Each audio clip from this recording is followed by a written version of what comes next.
수 있는 비결, 어떤 경우에도 적응할 수 있는 비결, 제목으로 하나님 말씀 전하겠습니다. 우리는 추수감사주의를 맞이하게 되었습니다. 한 해를 되돌아보고 하나님 주신 은혜가 무엇인가 한 번씩 이제 헤아려 보고 또 결산해 보는 그런 이제 시간을 저희가 갖고 있죠. 이러한 시간이 있다는 것은 지금 오늘 여기에서의 삶뿐만 아니라 앞으로 나아가기 위한, 우리의 인생이 앞으로 더 한 걸음 나아가기 위한 중요한 과정이기도 할 수 있습니다. 우리 앞에 주어졌던 일들을 통해서 어떤 교훈을 얻을 것인가, 이거는 굉장히 중요한 그런 그 교훈이죠. 앞에 어떤 일들이 있었습니다. 2025년도 한 해를 살아오면서 여러 가지 일들이 이제 있었죠. 그런데 그런 일이 있었구나 하고 지나가는 것도 방법이지만 그 일을 통해서 어떤 교훈을 얻어야 되는지를 생각해보고 찾아보는 것은 앞으로 우리에게 주어질 삶에 굉장히 유익한 기회가 되는 것이죠. 아무리 좋은 일들이 있었다 할지라도 그 좋은 일들을 잘못 해석하고 잘못 받아들이게 되면 독이 되는 거 아니겠습니까? 인생이 독이 되는 거죠. 반면에 아프고 괴로운 시간들을 우리가 겪었지만 그 안에 담겨져 있는 깊은 뜻이 깨달아지게 되면 우리의 영혼을 풍요롭고 복되게 세워가는 복이 되게 되는 것 아니겠습니까? 그러니까 아무리 좋은 일이 있었어도 그것 때문에 교만해지거나 우리의 마음이 헛된 대로 가면 그건 독이 되잖아요, 삶에.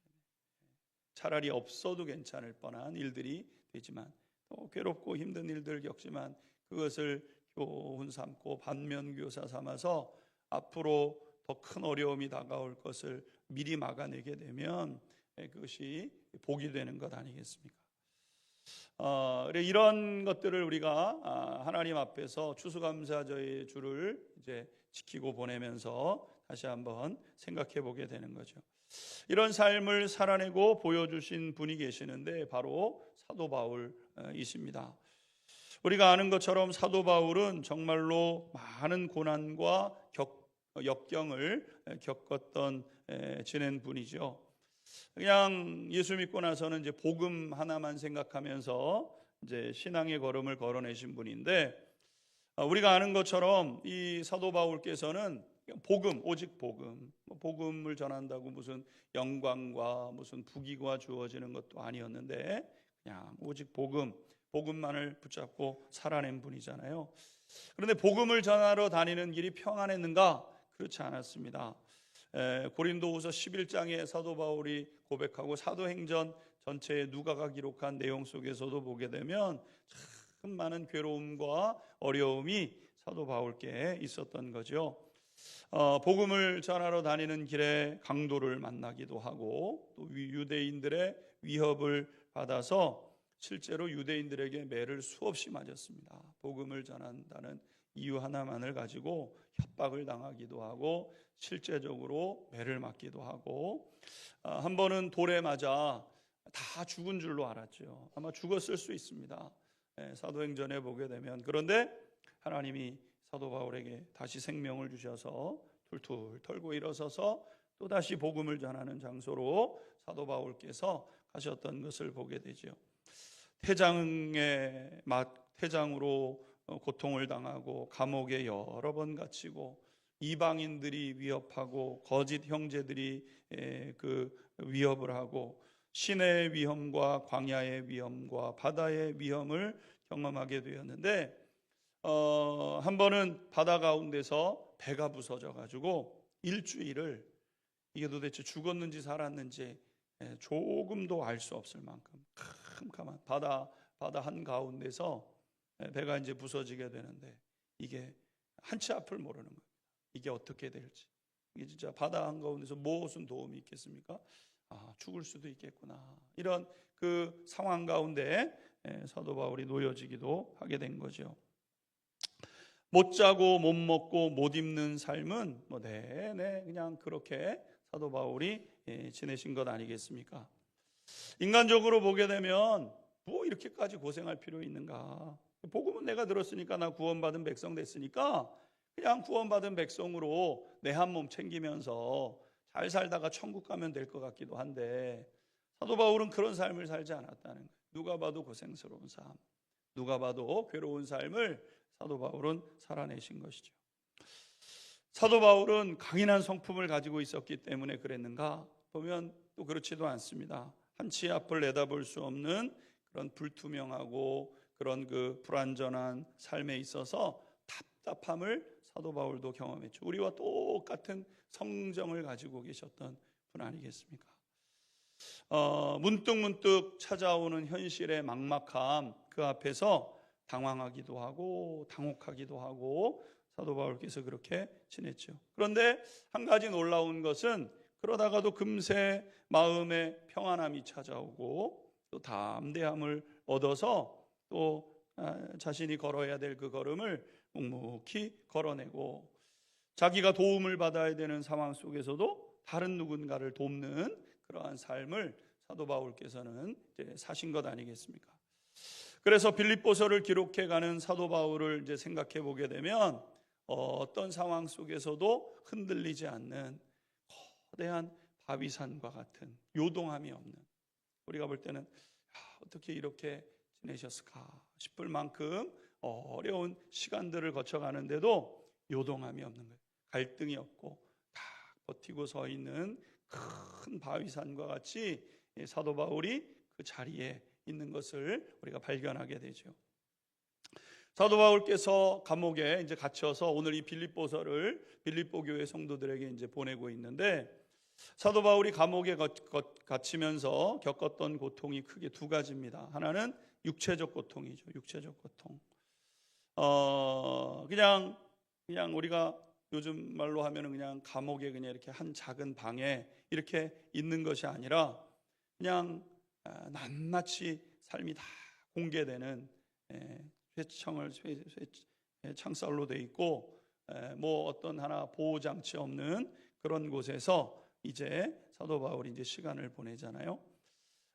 바닥은 차가운 돌바닥에서 지내야 했던 거죠. 질 낮은 음식을 먹어야 했습니다. 그래서 매일매일 건강이 빠르게 악화되는 그런 상황 속에 이제 놓여지게 됐잖아요. 요즘 이제 저도 이제 이렇게 하게 되면 이제 날이 추워지니까 저녁에 잘 때는 전기 이렇게 매트 같은 거를 이제 깔고 자지 않습니까? 그러면 전기 매트 하나를 깔아놓고 이렇게 이제 해놓으면은요, 얼마나 따뜻한지, 아이고 감사하다 막 이런 이제 마음이 들잖아요.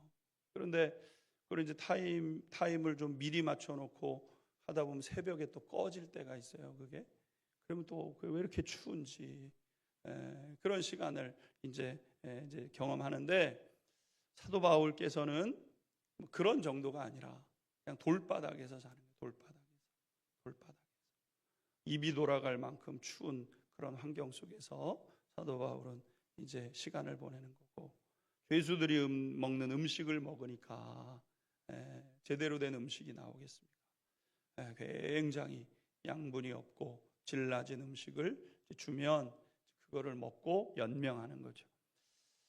건강이 하루하루 다르게 나빠질 만큼 그런 시간을 사도 바울은 보내게 된 겁니다.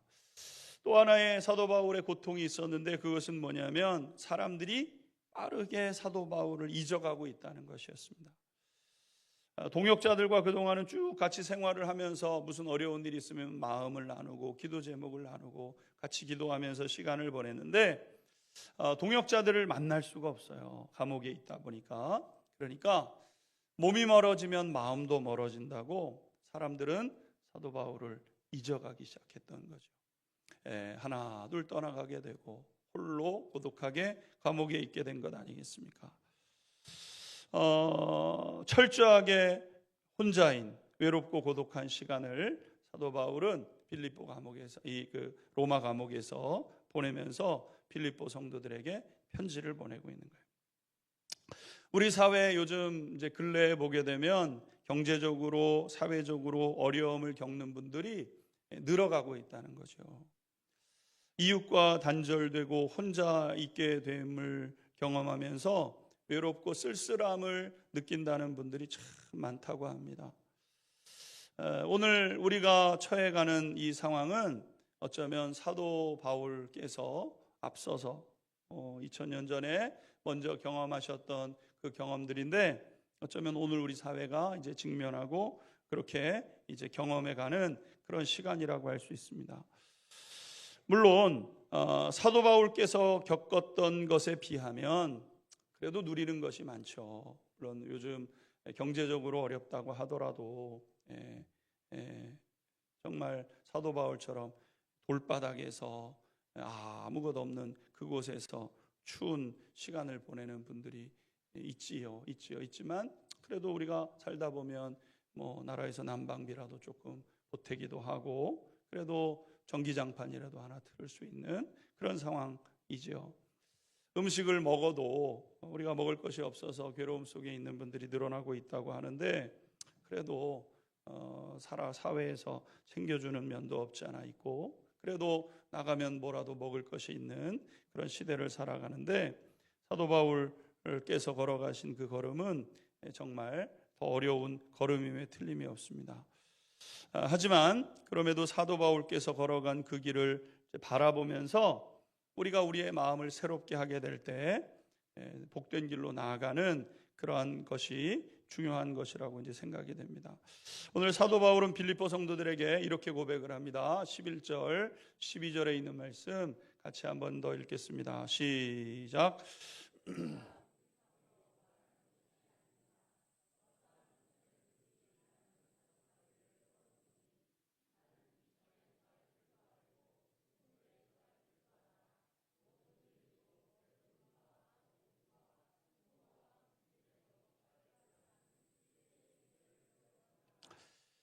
아멘.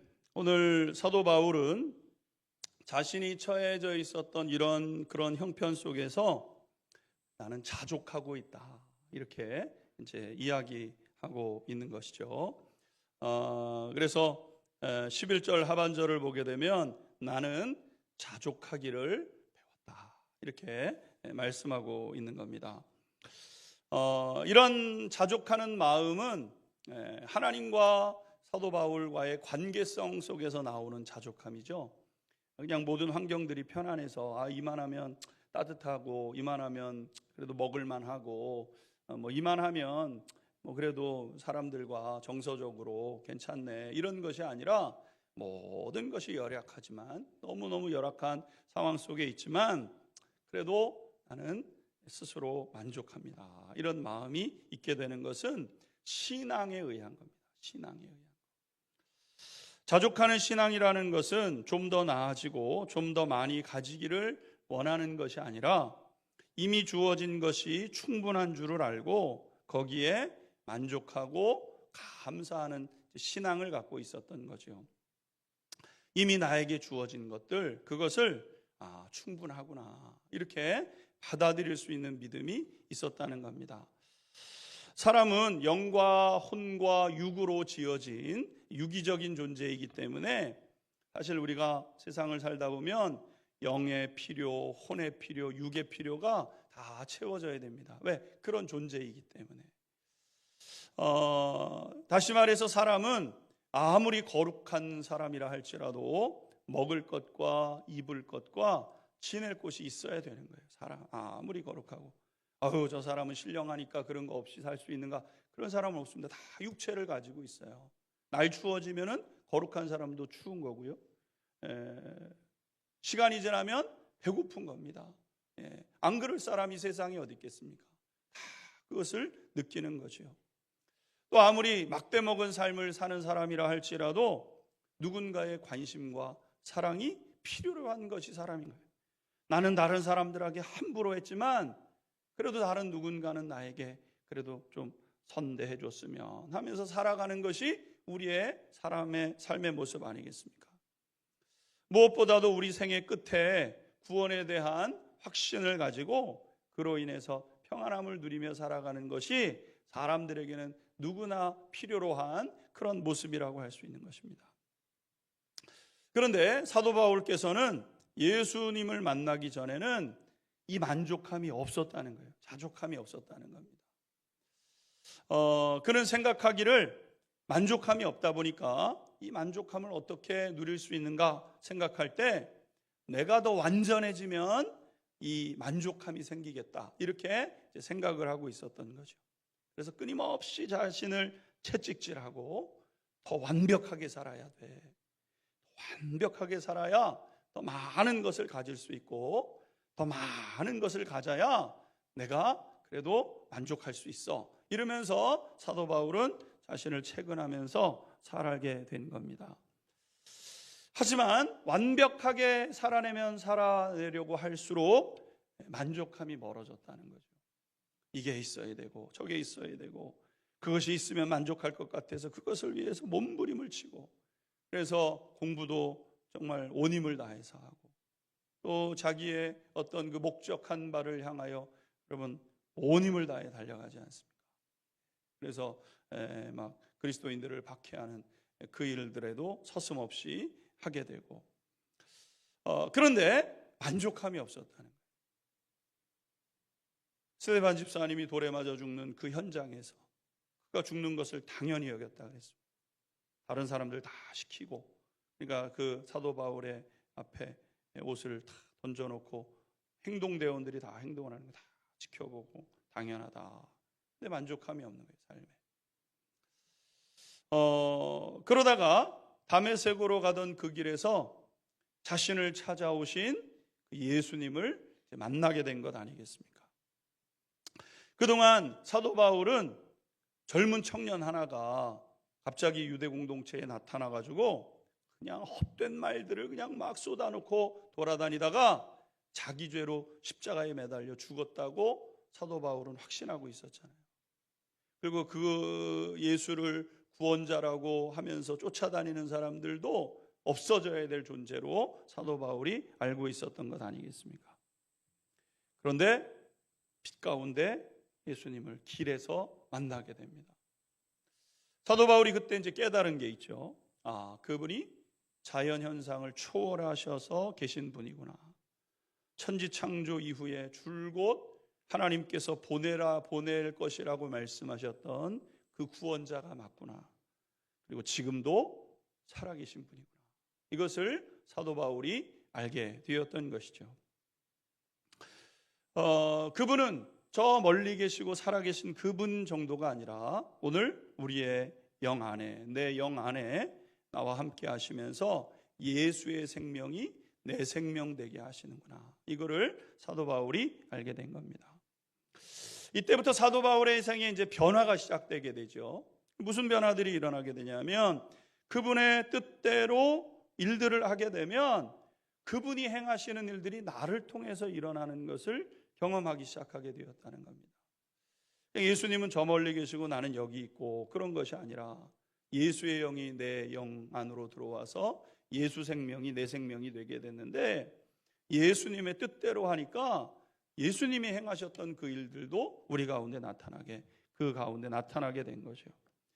그래서 그분의 뜻대로 기도하면 사람들이 낫고 살아나는 일들과 또 그분의 뜻대로 순종하게 되니까 영의 세계를 발견하고 구원해서 돼서 돌아오는 사람들이 생겨나게 되고, 매여 있었던 사람들이 자유를 고백하게 되고, 근심 걱정에 사로잡혀 있었던 사람들이 기쁨으로 하나님을 찬미하고 예배하는 이런 일들을 그가 경험하게 되었죠.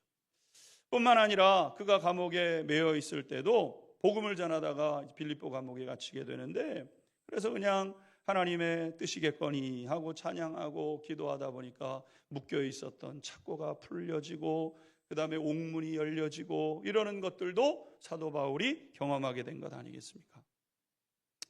이때부터 사도 바울은 주님과 함께하는 것이 얼마나 중요한 것인지, 주님과 함께한다는 이 삶이 얼마나 귀하고 복된 것인지를 사도 바울이 알게 된 거죠. 그래서 이때부터 사도 바울은 오직 주님의 뜻대로가 그분의 삶의 가장 중대한 우선순위가 되었다는 거예요. 그냥 주님의 뜻대로. 이것이 주님의 뜻대로 하면 옥에 갇히죠. 풀려나기도 하고, 주님의 뜻대로 하니까 정말 사람들한테 고생도 하지만 그 너머에 일어나는 놀라운 역사들을 그가 경험하게 된 거죠. 그러면서 이 사도 바울에게 나타났던 그 모습 중에 하나가 뭐냐면 자족하는 생활이 시작되게 되었다는 겁니다. 사도 바울의 마음속에는 이런 마음이 있는 거죠. 주님께서 그렇게 하실 때는 다 이유가 있으시겠지. 주님이 그렇게 하라고 하실 때는 다 이유가 있으시겠지. 다 이유가 있으실 거야. 이게 사도 바울의 마음속에 있었던 모습이라는 겁니다. 그래서 그는 자신과 함께 하시는 예수님께 모든 것을 맡길 수 있는 사람이 되게 된 거죠. 물론 그러면 그때부터 다 형통한 삶을 사냐, 그런 거 아니죠. 그래도 비천해지는 때가 있지만 또 비천해져서 다 뜻이 있겠지.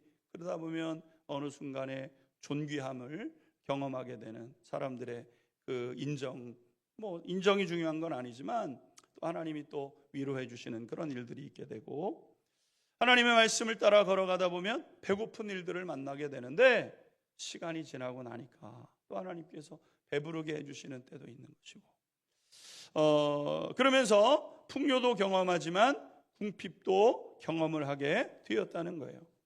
그래서 우리가 읽었던 12절 말씀을 보게 되면 나는 비천에 처할 줄도 알고 풍부에 처할 줄도 알고 모든 일에 배고픔과 풍요와 궁핍에도 처할 줄 아는 일체의 비결을 배우게 되었다. 이렇게 말씀하고 있는 것이죠. 사도 바울은 주님을 전적으로 신뢰하는 마음을 갖게 된 겁니다. 주님을 신뢰하니까 무슨 일이 생기게 되었냐면요, 자기 삶에 불편함은 있을 수 있어요. 불편해요. 하다 보면은 먹고 싶은 거를 못 먹는 불편함도 있고, 편안한 곳에서 자야 되는데 그렇지 못한 불안정한 상황 속에서 자는 불편함도 있습니다. 그런데 마음의 불안함은 없었다는 거예요. 내가 좀 불편하게 지내고 조금 박하게 지내도 그냥 마음속에는 주님이 이유가 있으시겠지, 이유가 있으실 거야, 그러면서 자신의 마음속에 있는 불안함들이 사라지게 되었다는 겁니다. 배고프고 굶주림도 있지만 또 긍휼히 여기시는 주님의 그 은혜들을 경험하면서 그가 지내게 되니까 그냥 지금 어렵고 지금 힘든 거는 그냥 참을만해지는 거예요. 참을만. 그래서 사도 바울에게는 오직 주님의 뜻대로 살아가려고 하는 그 마음이 사도 바울의 마음 가운데 있게 되었다는 거죠. 설교를 준비하면서 사도 바울께서 걸으셨던 그 삶의 모습을 이렇게 묵상하는데 한 가지 제 마음에 감동으로 다가왔던 찬양이 있습니다. 사람을 살리는 노래라는 찬양인데, 찬양이 이런 찬양이죠. 주 부르심 따라 예수 이름 부르며 나의 인생을 드렸네. 사람들 이해 못하고 결과 어떠하든지 주만 따라가길 원했네. 이제와 돌이켜보니 그저 부끄러울 뿐 모두 다 주의 은혜라. 벼랑 끝에 선 나를 주의 손이 이끌어 여기까지 인도하셨네. 하나님 사랑 날 떠나지 않고 끝까지 사랑하셨기에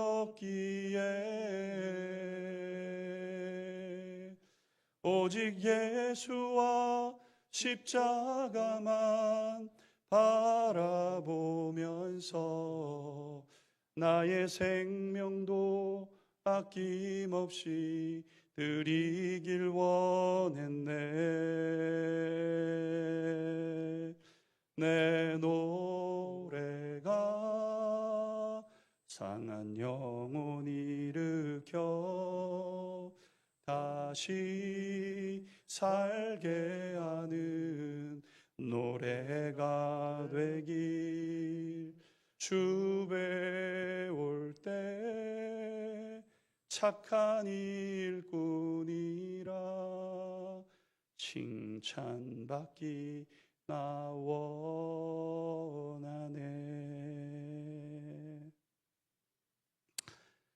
사도 바울이 붙잡고 걸었던 길이잖아요. 사도 바울께서 그분의 인생이 불행했는가? 저는 그렇지 않다고 믿고 그 길을 따라 걸어가는 모든 성도님들도 결코 그렇지 않을 거라고 저는 확신합니다. 사도 바울의 자족함의 비결은 어디에 있는가? 그리고 마침내는 승리하시는데 사도 바울의 승리의 비결은 어디에 있는가? 그것은 외적인 조건을 기준으로 삼지 않고 내 안에 계신 예수님을 내 삶의 기준으로 삼는 거예요. 지난주에도 우리가 나눴지만 외적인 기준은 맞추려면 한도 끝도 없습니다. 여러분. 반에서 1등만 해도 좋겠다. 반에서 1등 하기도 어렵지만 1등 하면 만족합니까? 전교 1등이 있는데. 전교 1등 하면 만족하겠습니까? 전국 1등이 있는데. 여러분, 우리의 인생은 외적인 것에 맞춰서는 결코 만족함이라는 게 있을 수가 없는 거예요. 편안한 집에서 잘 수 있고 없고 그것은 사도 바울에게 전혀 중요하지 않았어요. 차가운 바닥에서 잡니다. 입이 돌아갈 것 같아요. 그런데 그게 중요하지 않은 거예요. 주님 뜻이 있겠지. 예수님이 안에서 예수님이 하라고 하는 일을 하고 있는 거 맞는가? 그럼 되는 거예요. 어떤 음식을 먹느냐? 사도 바울에게 중요하지 않았죠. 10만 원짜리 음식을 먹든 5천 원짜리 음식을 먹든 음식은 입으로 들어가서 뒤로 나가는 게 음식 전부인데 아유 저 집은 10만 원짜리 밥 먹었대. 여러분 뭐가 중요하겠습니까? 그냥 하나님이 먹게 하시면 먹는 거지만 또 안 먹게 하시면 그거 먹으면 되는 거고. 그러면서 사도 바울은 예수님이 기준이 된 삶을 살기 시작한 거예요. 다른 사람들이 나를 어떻게 생각하느냐 그것도 중요하지 않게 되었다는 겁니다.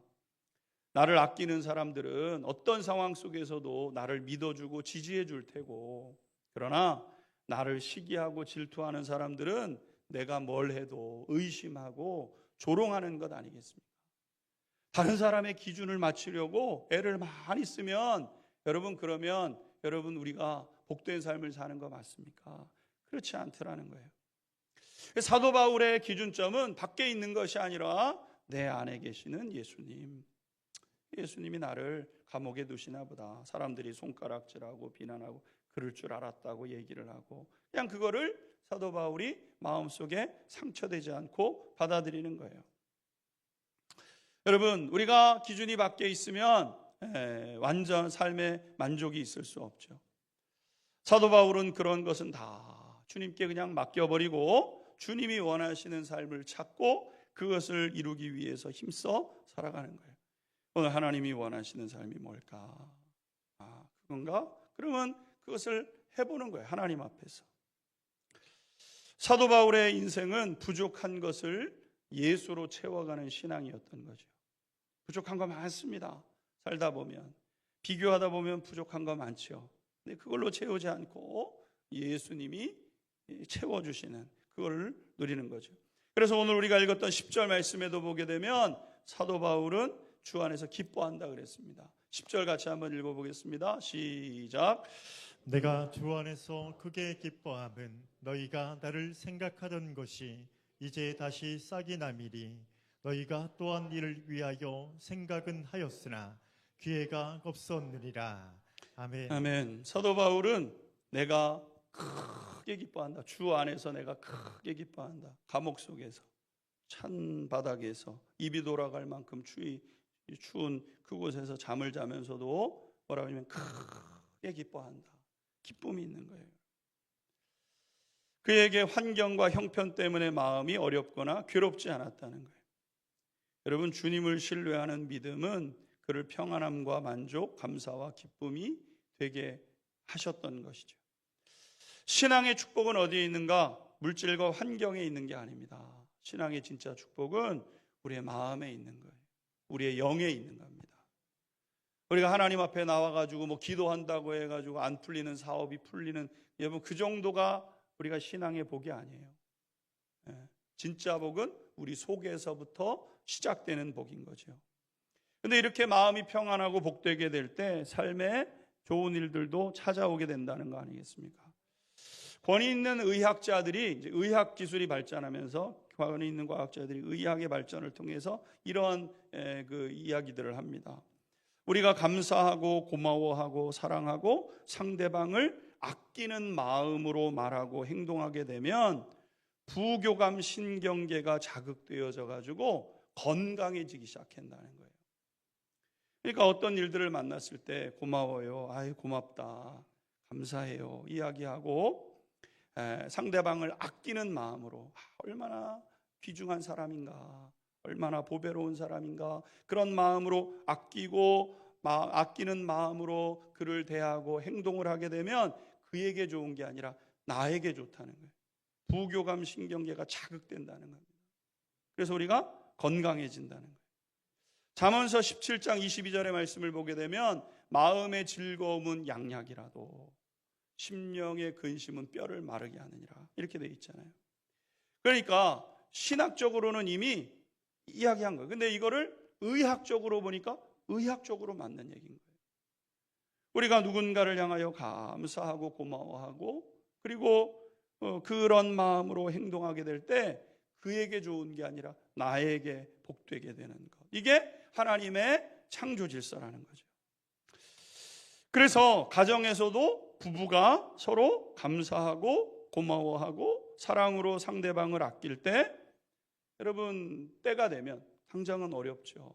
당장 어렵다고 소리치고 비하하고 무시하고 그게 해결되는 게 뭐가 있습니까? 싸워요. 싸워서 해결될 일이 있으면 100번을 싸워야죠. 싸워서 해결되지 않을 일들이 더 많잖아요. 근데 싸워요. 싸우면 무슨 일이 벌어집니까? 좋은 일이 없는 거예요. 아유, 그렇구나, 나도 힘든데 본인은 얼마나 힘들까, 그렇게 생각을 하고 그 사람을 위로해주고 그 사람을, 상대방을 아끼는 마음으로 말하고 행동하게 될 때 나에게 복이 오는 거예요. 그리고 그때가 되면 형편이 나아지게 되고 또 가정의 만족과 행복도 찾아오게 되는 거죠. 그래서 추수감사주의를 지나가면서 우리는 가족에게 손편지 한 장 쓰는 거예요. 한번 써보는 거예요. 남편에게 고마워요, 아내에게 고맙소, 고마워요. 편지 한 장 써보는 거예요. 고맙고 감사한 것을 나누는 거예요. 추수감사주일이라고 그냥 11월 셋째 주 됐으니까 그냥 강단에 뭐 하나 펼쳐놓고 그러고 마치는 것이 아니라 한 해를 우리가 하면서 고마운 것들을 마음으로 해서 설명하는 거죠. 하나님 앞에 나와서 예배를 드리면서 추수감사절이니까 헌금을 조금 더 해야 되나 보다 하고 헌금 조금 더 드리는 게 아니라, 지난주 늘 목회하면서 말씀드리는 거지만 마음의 고백을 담는 거죠. 하나님 감사합니다. 하나님 감사합니다. 그럼 감사할 때 우리 이 부교감 신경계가 자극된다잖아요. 의사 선생님들이 얘기하는 거 아니겠습니까? 여러분, 우리의 마음속에 주님을 신뢰하고, 주님은 믿을 만한 분이지, 내가 지금 잠깐 어려움을 당하지만 다 하나님의 뜻이 있겠지, 하나님 말씀하려고 하시는 게 있겠지, 그리고 하나님의 뜻을 찾고 주님께 맡기게 될 때 우리 안에 새 힘과 새 능력이 주어지게 되는 겁니다. 주어진 것이 충분한 줄 알고 감사하는, 자족하는 신앙의 사람이 되어져서 하나님은 우리를 통해서 복되게. 나중에 보게 되면 사도 바울은요, 풀려났으면 좋을 텐데 이제 이 로마 감옥에 있다가 참수로 죽잖아요. 인간적으로 볼 때는 아유, 복음 전하다가 결국은 목이 베어져서 죽는구나, 이렇게 하지만 2000년이 지금 되어서 되돌아보면 그분의 진실한 믿음, 그분의 순수한 사랑, 그분의 복음에 대한 열정이 그대로 우리에게 고스란히 들어오는 거예요. 다 주님의 뜻이 있는 거예요. 주님의 뜻. 그 주님의 뜻을 더하여 잘 찾고 사도 바울과 같이 어떤 경우에라도 우리의 삶을 아름답고 귀하게 가꾸어가는